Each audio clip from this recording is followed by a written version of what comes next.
Eh, Baiklah, berikut adalah update dari aplikasi yang diupload pada hari ini, yaitu tentang penambahan modul cash flow ya, cash flow atau arus kas. Ya, dapat diakses melalui menu berikut ya. Jadi modul ini intinya menampilkan pola pergerakan arus kas ya, dengan cara jadi dia mendeteksi, mengumpulkan akun-akun yang yang transaksi yang berhubungan dengan pergerakan akun kas bank, kemudian dikategorikan menjadi 3 bagian besar ya. Ya, standarnya seperti itu. Jadi ini arus kas ini kita gunakan direct method. Sebetulnya ada dua, direct sama indirect. Tapi untuk awal ini kita tampilkan dulu yang direct method ini.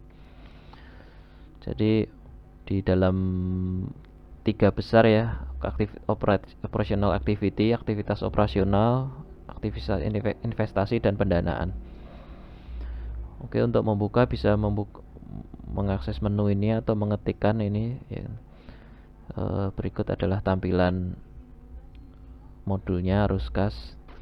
Jadi untuk menyajikan report arus kas ini cukup sulit ya, ternyata cukup sulit karena data yang disajikan ini sendiri bisa dikatakan sebagai sebuah data virtual data ya. Virtual data artinya data ini tidak tersaji di tidak tidak langsung tersaji di tabel dan langsung kita panggil, tapi ini harus melalui beberapa proses yang sangat rumit ya.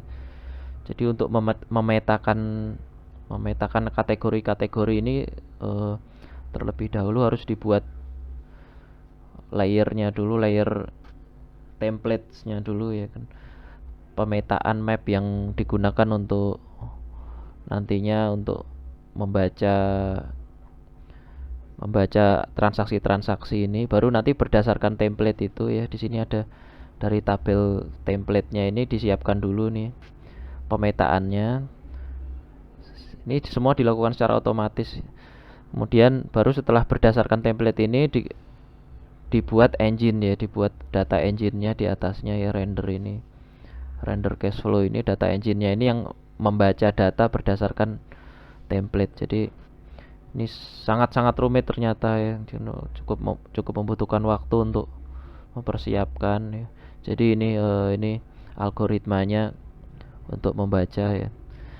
Jadi intinya data-data transaksi kas atau bank yang bersifat tunai yang bergerak langsung ya Bu, itu sudah dipetakan seperti ini ya. Jadi dari aktivitas operasional ini ada pendapatan dari penjualan sejumlah sekian. Ya, jadi di sini ada saldo per transaksinya, di sebelah kanan ini ada totalnya. Kemudian yang sebelah sini ada penerimaan piutang ya. Kalau di dalam akunting kalau dikurung ini artinya berkurang ya, minus ya. Sini. Kemudian di sini ada ini per kategori ya. Sebetulnya ini masih bisa didekor lagi supaya lebih readable-nya bisa lebih bagus, cuman ini kita utamakan untuk bisa tampil dulu. Juga nanti ini bisa dikonfigurasi ya. Jadi tujuan salah satu dibuatnya template tadi itu kita bisa mengkonfigurasi, kita bisa ubah bahasanya, kita bisa bikin kategori sendiri nanti ya. Bikin kategori sendiri, kita bisa memisahkan. Kalau ini kan hanya default ya, makanya ini disebut sebagai default ya, default direct ya. Dengan metode direct ini defaultnya seperti ini, tapi nanti bisa kita konfigurasi sendiri. Kita seperti ini ya, di aktivitas keuangan ini kan ada penerimaan dan pembayaran pinjaman ini dipisah ya. Kita bisa buat kategori lainnya, misalkan di sini pendapatan selain penjualan dimasukkan ke pendapatan lain-lain. Tapi nanti misalkan ada kebutuhan untuk menampilkan cash flow dari pendapatan khusus apa, kita bisa tambahkan ya nanti untuk fitur selanjutnya ya, karena cukup memakan waktu untuk pembuatannya. Di bagian bawah ada total ya, jadi total penambahan atau pengurangan total akhir ya. Jadi dari kategori ini detail transaksinya. Kemudian ini totalnya sekian. Jadi kalau ada tanda kurung seperti ini artinya ini di periode berjalan ini kasnya berkurang ya.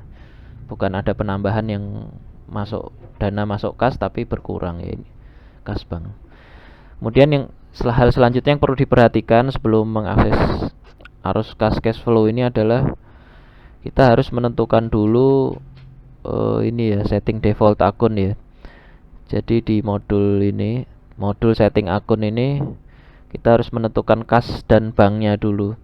Ini kas dan bank ini tidak harus akun ya. Jadi kita bisa misalkan di sini kita bisa ambil grupnya ya. Grupnya nggak mesti akun ya. Jadi bisa grupnya atau kita ambil akunnya. Pokoknya intinya harus disiapkan terlebih dahulu. Jika belum siap ya aplikasi nggak tahu akun kas yang harus ditampilkan ya. Jadi kalau ini tidak kita tentukan, jadi nanti aplikasi ini nggak mengerti mana akun yang digunakan untuk akun kas. Makanya nanti akan muncul error seperti ini ya. Misalkan kita pilih salah satu ini, nah nanti akan ada peringatan seperti ini. Default kas dan bank not set, artinya belum disetting ya kas dan banknya. Jadi perlu kita setting dulu ya. Jadi kan kita ini. Nah, nanti akan muncul seperti ini kalau belum diset akun dan banknya ya. Kita bisa lihat, kita contoh ya, kita buka di sini ya. Nah, ini kan masih belum disetting ya semuanya ya. Setting akun ini harus disetting dulu supaya aplikasi bisa mengerti akun kas dan bank yang akan di scan atau dicari datanya ya. Berikut ya, demikian penambahan dari